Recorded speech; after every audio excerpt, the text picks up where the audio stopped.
मुंबई के नया गांव से करीब 150 किलोमीटर दूर गुजरात में एक लड़की की लाश मिलती है। लाश की हालत इतनी खराब थी कि शिनाख्त मुश्किल थी। निशानी के तौर पर लड़की के एक हाथ पर बस त्रिशूल का टैटू मिला। अब पुलिस मामले की जांच कर रही होती है।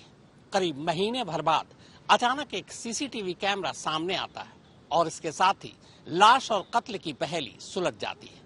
जिस लड़की का कत्ल हुआ वो एक मेकअप आर्टिस्ट थी और कातिल कॉस्ट्यूम डिजाइनर।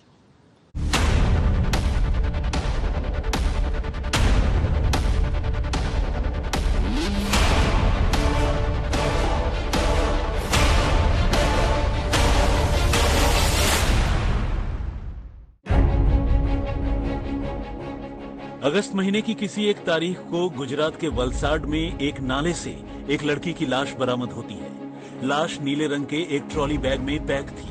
जाहिर है मामला कत्ल का था, लेकिन गुजरात पुलिस लाख कोशिश करने के बाद भी मारी गई लड़की की पहचान पता नहीं कर पाती और लाश से जुड़ी कुछ तस्वीरें और सबूत रखने के बाद उसका अंतिम संस्कार कर देती है। इधर वलसाड से करीब 150 किलोमीटर दूर मुंबई के नायगांव में उसी लड़की की बहन 14 अगस्त को मुंबई की फिल्म इंडस्ट्री से जुड़ी मेकअप आर्टिस्ट नैना महत की गुमशुदगी की रिपोर्ट दर्ज करवाती है।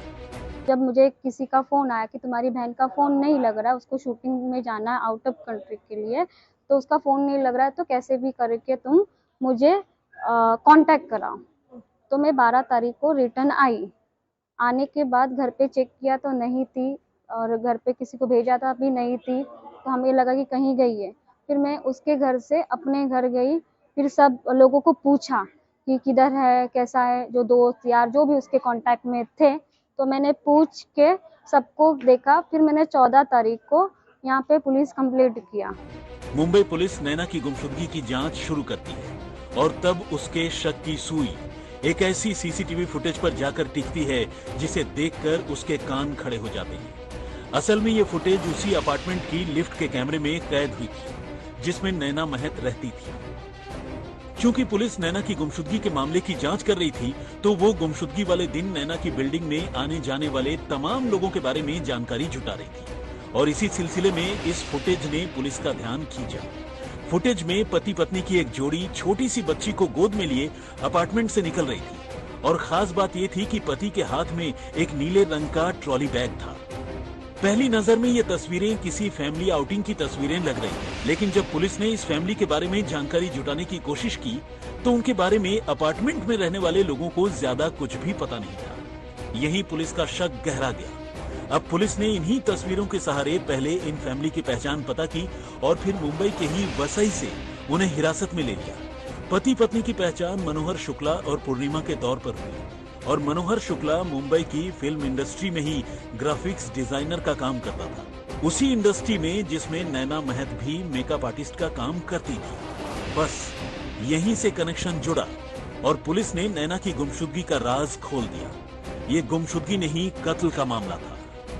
कंटेक्ट में जाके हमने सीसीटीवी फुटेज चेक किया तो सीसीटीवी फुटेज में ये दिखाई दिया कि सुबह 11 से 12 बजे तक ये जो मनोहर शुक्ला उसके घर आया है और ये जो अंदर गया तब उसकी झटापटी हो गई। सुबह ही 10 बजे जब अंदर गया उसकी झटापटी हो गई, तो कि तुम मुझे ऐसा करते हो, तुम मेरे साथ नहीं रहते, तुमने मेरे साथ शादी नहीं की, तो मैं अभी पीने ही पीऊँगी। फिर वो एसिड पीने की कोशिश की, तो ये बोला कि तुम मरना ही चाहती हो, इसीलिए वो बकेट में जो पानी था उसके सर को ऐसे बकेट में डुबो दिया और 4-5 मिनट में उसका ये होने के बाद उसको घबरा गया कि अभी वो शायद बेशुद्ध है, उसको होश नहीं रहा होगा, इसीलिए वो बेड पे उसको सुला के काम पे चला गया।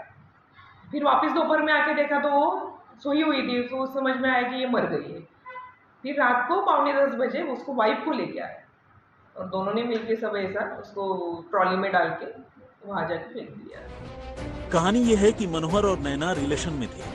मनोहर की शादी हो गई, नैना फिर भी उसके पीछे पड़ी थी। इसी बात को लेकर नैना के फ्लैट में अगस्त के महीने में दोनों की लड़ाई हुई और गुस्से में मनोहर ने नैना का सिर पानी से भरी बाल्टी में डुबो दिया और उसे पकड़े रखा, जिससे दम घुटने की वजह से उसकी जान चली गई। इसके बाद मनोहर ने नैना की लाश निपटाने में अपनी बीवी की भी मदद ली और सपरिवार लाश लेकर नायगांव से 150 किलोमीटर दूर वलसाड चला गया, जहां दोनों ने लाश नाले में फेंकी और वापस मुंबई आ गए। मगर आखिरकार उनकी पोल खुल गई। अब इस पूरे मामले में पति और पत्नी को गिरफ्तार करने के बाद पुलिस ये जांच में जुटी है कि किस तरीके से सारे एविडेंस को इकट्ठा किया जाए और साथ ही जो पूरा सीक्वेंस ऑफ इवेंट है उसे बनाया जाए। लेकिन एक बात है कि अब पति पत्नी के जेल जाने के बाद जो 2 साल की बच्ची है वो अकेली पड़ गई है। कैमरा पर्सन साई प्रसाद पाटिल के साथ सौरभ वक्तानिया, मुंबई, आज तक।